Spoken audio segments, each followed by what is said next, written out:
Morning. Another video, another morning. Just doing it at a slightly different part of the walk. So I'll see if you can see. I'm up on a hill at the moment. That, what you can see building, you can see there's New Lanark, and then round on the hill over there, just over the valley, that is Lanark in Scotland in the Clyde Valley. My house is just near the river. River Clyde is down the bottom of the valley, so quite nice scenery, quiet, easy to do your social distancing because you don't usually see anybody, not in this field anyway, but sometimes on the walkway you see them and people jump into the woods. Quite funny, a family leaped into the woods almost about 10 metres in the woods. I was walking down with the dog and the kids there last week. That was quite amusing. Fear. Fear. This whole thing is built on fear, isn't it? Everybody's scared. Oh, we don't want to get the beer bug.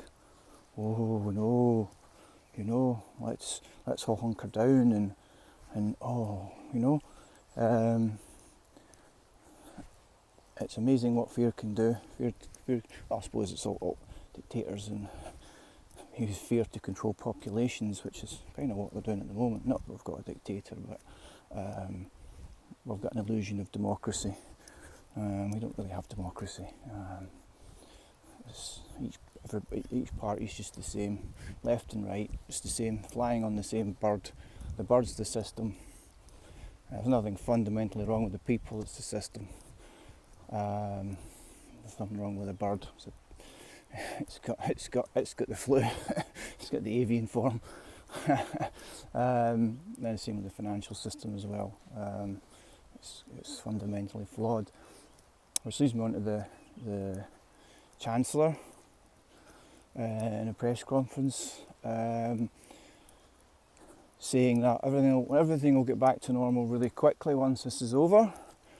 So there's been a prediction and figures done by various groups, statistical groups and people that keep an eye on countries' output and whatnot. They're saying possibly up to, and yeah, I believe them, America's coming up with the same figures, 35% reduction in GDP and UK's output, with unemployment, an extra 2 million unemployed. I think there's 1 million already, so an extra 2 million would make that 3 million. America's currently at 16 million have been unemployed since this, and if you look at the spikes on a graph of where it was bad in 2008, there's a little blip, and then this one is a massive, goes off the chart, and compared to the Great Depression as well, it goes off the chart. So the Chancellor saying that everything will go back to normal once this is all over he's clearly either deluded or he doesn't want to tell the truth. Well, as a politician, he's probably not going to tell you the truth anyway. But there's a huge amount of delusion there that suddenly, if we have 3 million unemployed, businesses closing down, businesses filing for bankruptcy, businesses struggling to keep open, then we're not going to return to normal. This is going to take a long time for it to go back up. And indeed it could be years. But this is what you won't hear in the mainstream media. Just as any of the figures with this beer virus, you won't hear the actual truth. In America, there's Bill Gates' World Health Organization, both cronies, they made a computer model, a bit like probably the one that Britain used, from London College, I think it was, to predict the numbers, and America's basically said we're not going with the computer model, we're going with the data, the actual facts, which is wise because clearly the model that Bill Gates put forward is not, and the one that the UK put forward is so far away from the actual facts. It's funny how Sweden is getting back to normal. South Korea, they didn't have any of these social distancing. They made sure that the people at risk, the elderly, anybody comorbidity factors, anybody that's at risk was kept safe. which obviously is the right thing to do. You protect the vulnerable people, which I don't know if actually has been done enough. I think it's just been a blanket, right, everybody stays apart, and a lot of people have been forgotten about in society. They're actually at risk and left on their own. Instead of, let's identify who's at risk and let's make sure we put our efforts into giving them the care that they need, and not, and 80% of the population, or 90, probably more, sorry, I don't know, 90 odd percent of the population aren't at risk and would exhibit very few symptoms, and would have, their body would create antibodies and it would create its own vaccine and you wouldn't have a problem with it. So I could have already had it. I had sort of slightly flu symptoms for a few weeks ago. So did the whole family. Our partner, kids didn't really. They weren't really affected because children aren't. And yeah, there'll always be the exception. Oh, well, I know a young person that died, but young people die all the time. And that's not a reason to continue with this belief that the social distancing is working. It may have flattened the curve, but that's all they talk about, flattening the curve. They don't talk about, what's actually happening. Are we using these massive hospitals, 4,000 bed hospitals that we've got, put a lot of effort into them, and apparently a lot of the care homes are having problems getting PPE, personal protective equipment. The UK suppliers and manufacturers are saying that they won't deliver north of the border, or they've inflated the prices massively. So what's going on? That's obviously a sector that needs to have a focus put on it. There's a lot of deaths in that sector, the risks there. You coop up a lot of people at risk, and if one person brings it in, everybody will get it. And then there's that fear on top of it of dying, so they're all scared. They're in a highest risk situation, and all these people are scared, so they will die. Because fear, if you're scared of something, chances are it will happen, or it will happen worse than it actually is. I'm going down quite a steep hill here. Quite good for the legs. I usually come up it as well once a day and down it once a day. Get the exercise. But this whole, back to what the Chancellor was talking about, saying that everyone's going to get back to normal. I was laughing at that. I was thinking, is he serious? There's no way that can happen. And actually now, I think yesterday I talked about the small business loan scheme, how it's so difficult to access, and is it worthwhile even bothering staying in business in this situation? Apparently it's now possibly going to 100% government backed, which is what it should have been all along. At the moment it's 80% and 20% is backed by the banks, of which they were wanting a guarantee to start off with. Now the government said no guarantees, which is correct, but there's still 20%. So if something goes wrong in your business, the banks can still come after whatever's left, if anything, come after that 20%. Now if the government back it 100%, then I'm sure there'll be a lot of people who'll default and will fail. They won't even bother. They'll just write it off. And going look at across the pond in America, they're considering now, they're giving people stimulus checks at the moment, but they're considering upping it to $2,000 a month per adult, $500 per child every month until this is over, which could be a number of months. In the UK, we're not getting that. What you've got, if you lose your job, you're on universal credit, and all we've got is 80% of your wages paid. Now I know that I can't survive on 80% of what I would normally get. A 20% drop's not viable in my current situation. I could probably manage it for a little while, but I've got commitments, and some people will be comfortable enough not to bother.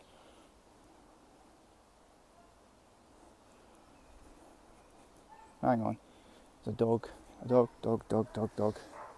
Continue on. It was a weird person, and there was some scrapping going between the two dogs. So yeah, this scheme that the government's now, they keep changing the goalposts. So now we're going to 100% guaranteed by the government. So hopefully that'll happen. Still, they haven't, there's not enough people getting it. A lot of people go out of business before they do. I bet you for a large business you'll have access to it extremely quickly.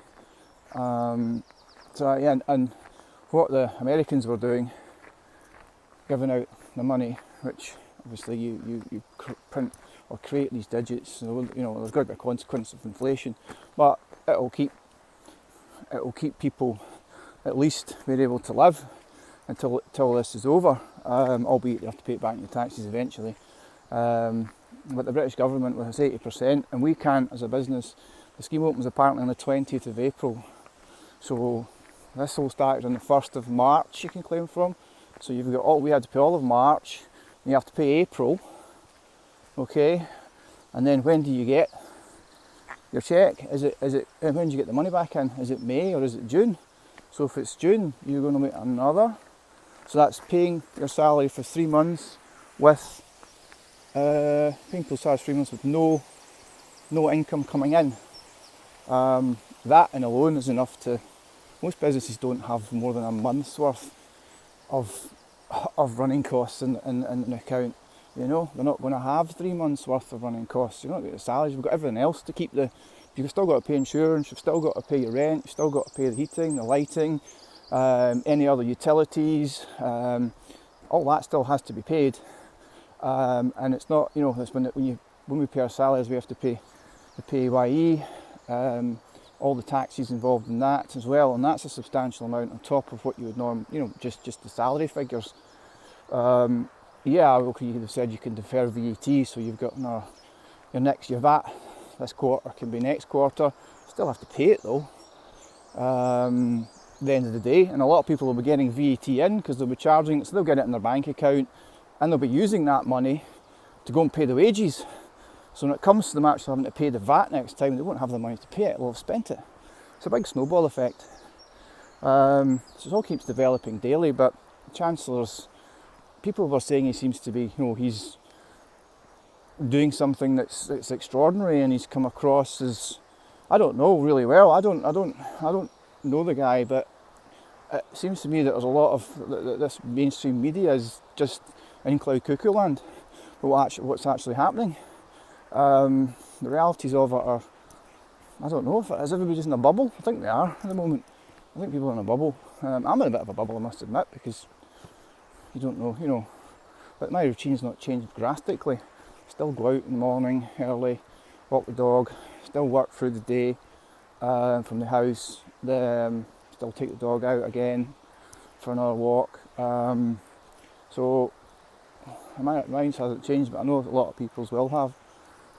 But you know, what you're doing again, are you sitting on the couch watching Netflix, drinking beer, eating crisps, and moaning about whatever, watching daytime TV, watching the news, Valium for the eyes, this rubbish that the mainstream media, which is bought and paid for by various political parties, in no way is it, and individuals. It's all slanted the way they want to slant it, and you know, you won't generally get the truth from that side of things. It'll always have a slant on it.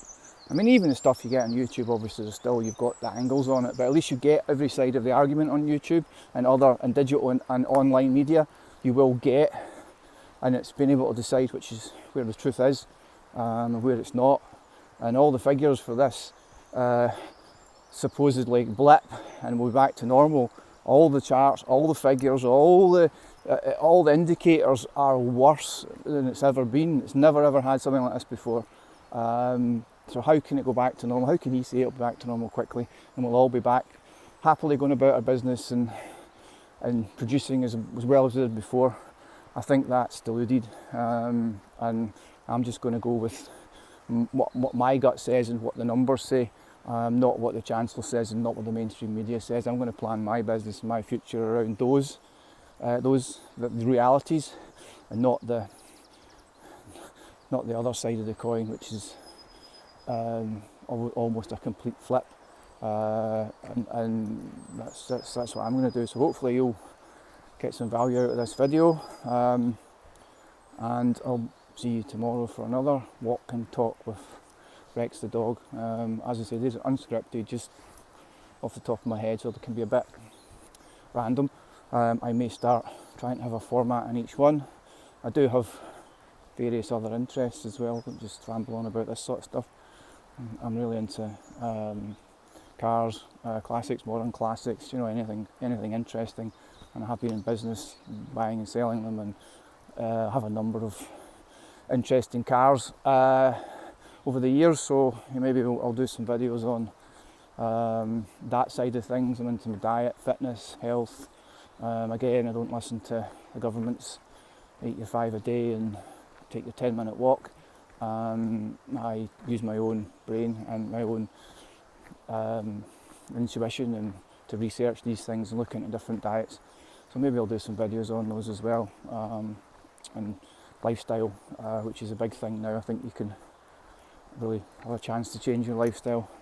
Opportunities. There are always opportunities in every crisis. In fact, there's probably more opportunities in crisis. There is. That's to say, when they say there's blood in the streets, that's when you make hay. That's when you can gain the most. So be ready for them and be prepared. And get yourself prepared. So yeah, have a good day. It's a lovely morning here. Almost back at the house. So I'll go and get some breakfast and probably see you tomorrow. Thank you.